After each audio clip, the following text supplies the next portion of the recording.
Hello everyone, welcome back to Gyan Bucket. 2000 most important GK series or আজি হৈছে part 21, okay? আপোনালোকে ভিডিওবোৰৰ PDF ৰ কাৰণে আমাৰ Telegram channel to join কৰিব আৰু latest update ৰ কাৰণে আমাৰ Facebook page to follow কৰিব. Link description box ত দি থোৱা আছে, okay? So আজি first question to হৈছে Which of the following is the largest mountain range by length in the world? Option A, the Andes. Option B, the Alps. Option C, the Himalayas. And D, the Rockies. Aru yar uttor to hoise option A, the Andes. Andes hoise atatkoi dighol porbatmala, okay? Aru Andes ase South America, right? Then Alps. Alps ase Europe, okay? Himalayar kotha ami janu hokolwe. Then Rocky, North America, okay? So next question. Who was the writer of Namkhokha? Namkhokha kone rachona korisile? Option A, Shankardev. Option B, Madhavdev. Option C, Damodar Dev. And D, Haridev. Aru yar uttor hoise option B, Madhavdev. Next question. The smallest among all books written by Shankardev is option A, Kirtan. Option B, Gunamala. Option C, Keligopal. And D, Kalyodaman. আৰু ইয়াৰ উত্তৰটো হৈছে Gunamala, okay? গুণমালাখন আছিল আটাইতকৈ সৰু। Next, Which of the following is Asia's largest dry fish market? Option A, Cochin market. Option B, Zagirod market. Option C, Mumbai market. And D, Dhaka market. আৰু ইয়াৰ উত্তৰটো হৈছে জাগিৰোড, ওকে? জাগিৰোড মাৰ্কেটখন হৈছে এছিয়াৰ আটাইতকৈ ডাঙৰ মাৰ্কেট ড্ৰাই ফিছৰ কাৰণে। Next question. Goa was a colony of Dash in 1961 at the time of its independence. Option A, France. Option B, British. Option C, Portuguese. And option D, Dutch. আৰু ইয়াৰ উত্তৰ হৈছে Portuguese, okay? Portuguese সকল আমাৰ ইণ্ডিয়াত আহিছিলে প্ৰথমতে first European, okay?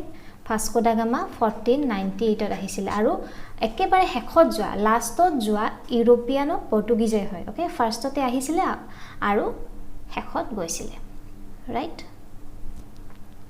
Next, in terms of area, which is the largest state of India? Option A, Uttar Pradesh. Option B, Rajasthan. Option C, Maharashtra. And D, Madhya Pradesh. মাটিকালিৰ হিচাপত কোনখন ৰাজ্য আমাৰ ইণ্ডিয়াৰ আটাইতকৈ ডাঙৰ? আৰু ইয়াৰ উত্তৰটো হৈছে option B, Rajasthan, okay? Next, what is লাফিং gas? Option A, nitrous oxide. Option B, carbon monoxide. Option C, sulphur dye oxide. And D, hydrogen পাৰক্সাইড। আৰু ইয়াৰ উত্তৰটো হৈছে নাইট্ৰাছ অক্সাইড। নাইট্ৰাছ অক্সাইড হৈছে লাফিং gas, okay? Option D, hydrogen পাৰক্সাইড।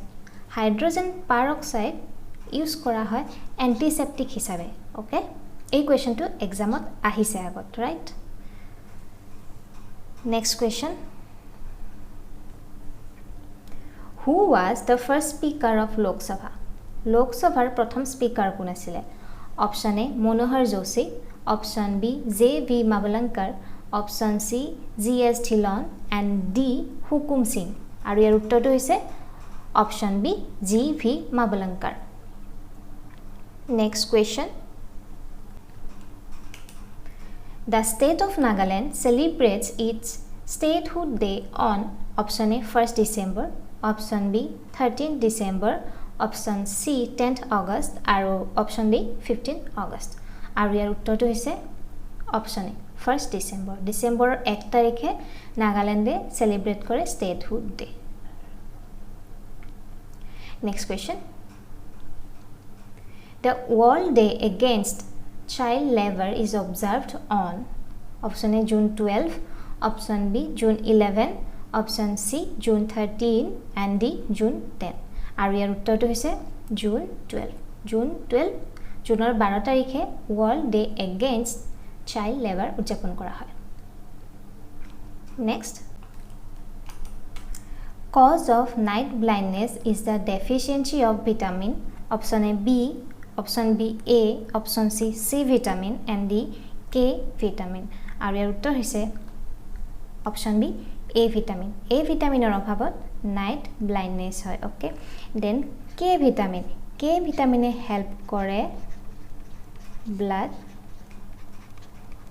ক্লটিঙত। Okay, আমাৰ শৰীৰত যদি কিবা ইঞ্জুৰি হয়, কটা চিঙা হয়, তেতিয়া ব্লাড ওলায়।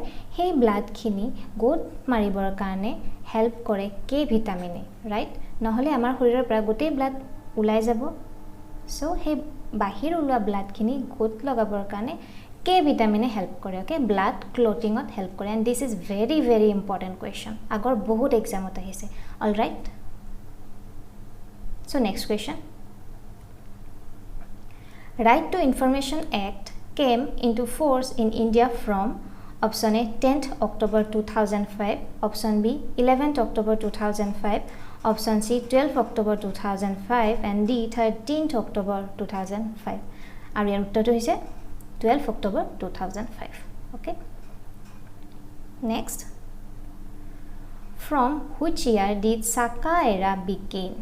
Option A 78 BC, option B 78 AD, option C 178 AD আৰু option D 278 AD।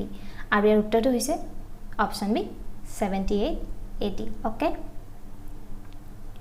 next, World Population Day is celebrated every year on option A 1st July, option B 6th July, option C 8th July and D 11th July।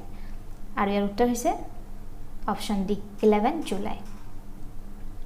Next, Article 1 of Indian Constitution declares India, that is Bharat, is a option A federal state, option B union of state, option C federal state with unitary features, option D unitary state with federal features।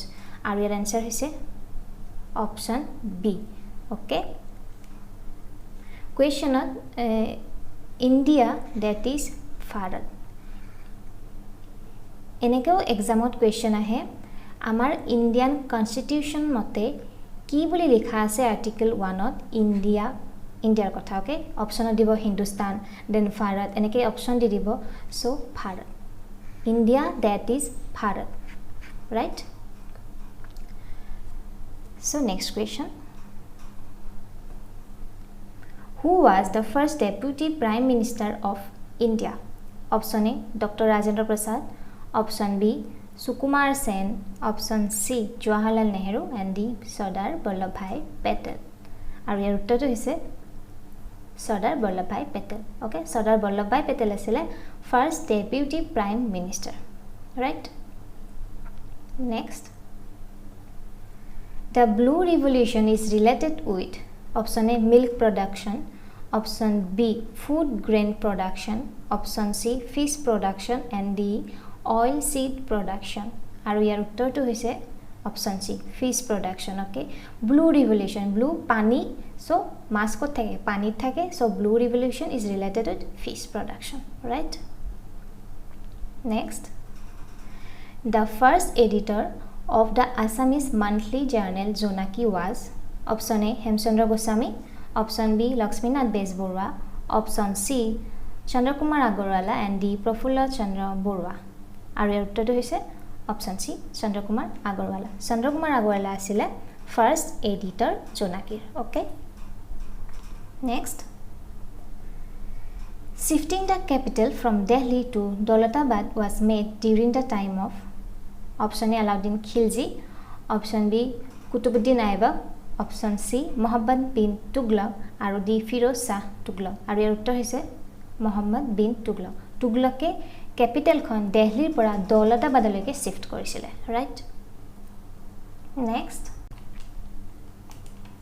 ozone layer is present in option A troposphere, option B stratosphere, option C ionosphere and D exosphere। আৰু ইয়াৰ উত্তৰটো হৈছে stratosphere। okay, stratosphereৰ লোৱাৰ পৰ্চনত আছে ozone layer, right? so আজি এটো last question আছিলে আই hope আপোনালোকে আগৰ কোৱেশ্চনবোৰ ৰিভিজন কৰি আছে যিমান পাৰে ৰিভিজন কৰি থাকিব ওকে নহলে পাহৰি যাব এই এক্সামত এই কোৱেশ্চনবোৰে ৰিপিটেডলি আহি থকা দেখা যায় ওকে সো যিমান পাৰে ৰিভিজন কৰিব সো আই হোপ ভিডিওটো ভাল পালে যদি ভাল পালে লাইক কৰিব শেয়াৰ কৰিব ওকে আৰু যিসকলে সাবস্ক্ৰাইব কৰা নাই সাবস্ক্ৰাইব কৰি নোটিফিকেশন বেলটো প্ৰেছ কৰি থব যাতে আহিবলগীয়া ভিডিওবোৰ আপডেট আপোনালোকে লগালগ পায় সো নেক্সট ক্লাছত লগ পাম থ্যাংক ইউ সো মাচ